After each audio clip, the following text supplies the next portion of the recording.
Dans cette vidéo, je vais vous expliquer la création d'un dataset et de ses métadonnées, la création de versions, la publication, l'ajout de fichiers et la génération de data paper.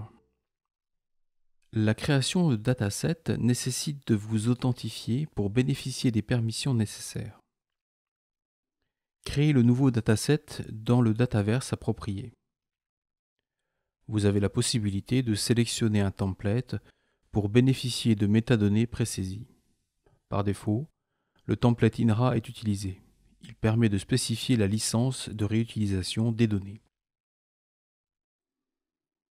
Entrez les métadonnées obligatoires, le titre,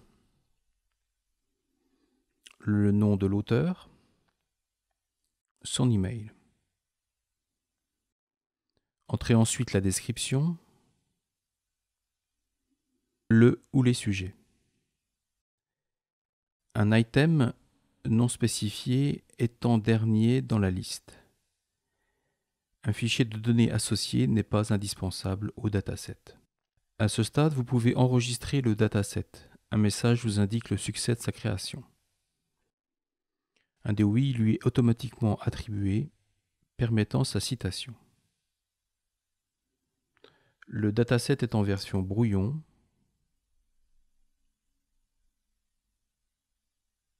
Celle-ci peut encore être supprimée.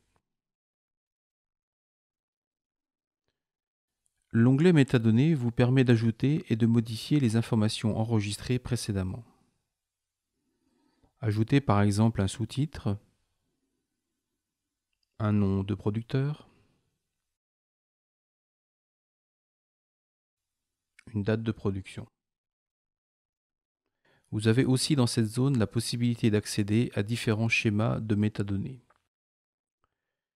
6 schémas possibles sont paramétrés dans le Dataverse Racine. Utilisons la couverture géographique et sélectionnons le pays. Nous allons enregistrer ces modifications apportées. Si vous jugez que le dataset est prêt pour la publication, utilisez le bouton Publier. La version Draft, précédemment créée, va passer en première version. Il n'est maintenant plus possible de supprimer le dataset, mais vous pouvez le rendre inaccessible. Tous les événements concernant les dataverses et datasets qui concernent l'utilisateur sont notifiés sur son compte et envoyés par email. Revenons au dataset Racine. Resélectionnez le dataset que nous venons de publier pour lui ajouter un fichier. Glissez le fichier dans la zone de dépôt. À noter qu'il n'y a pas de limitation de format des fichiers. Certains formats font l'objet de traitements spécifiques, comme par exemple la décompression ou la mise en forme tabulée. Une empreinte numérique est attribuée au fichier. Celle-ci permet de vérifier l'intégrité des données. Elle est de type UNF pour les fichiers tabulés et MD5 pour les autres formats. Enfin, des métadonnées propres à chaque fichier peuvent être ajoutées. Elles serviront à alimenter les facettes de recherche. Enregistrez les modifications liées à ce fichier.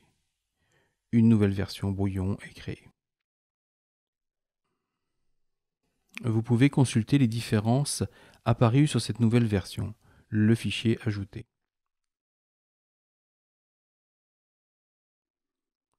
Les versions brouillon ne sont pas visibles des utilisateurs du portail. Pour se rendre compte, vous pouvez vous déconnecter du portail ou ouvrir une autre fenêtre en mode privé. Dans le Dataverse Racine, sélectionnez votre dataset.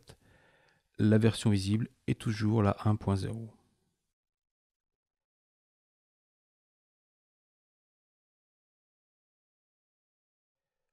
Refermez la fenêtre pour revenir à votre session ouverte et maintenant publiez la version en draft.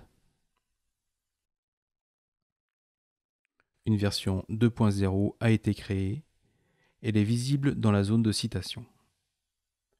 Le même DOI reste attribué à toutes les versions du dataset.